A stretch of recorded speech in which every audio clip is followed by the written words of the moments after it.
প্ৰতিগৰাকী জনগণৰ মনত অসমীয়াৰ তেজ প্ৰবাহিত হৈ আছে। ৰূপে গুণে অসমখন বিনন্দীয়া, অসমৰ সৌন্দৰ্য অতুলনীয়।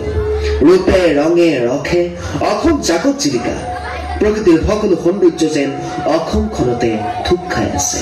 আমাৰ কহিপাত নৃত্য গোষ্ঠীয়ে তাহানিৰ প্ৰাক শংকৰী যুগৰ পৰা বৰ্তমানলৈকে অসমৰ ত্ৰাণকৰ্তা তথা বীৰ বীৰাংগনাসকলে অসমৰ মান কেনেকৈ বঢ়াইছিল তাৰে এক সুন্দৰ নিদৰ্শন দাঙি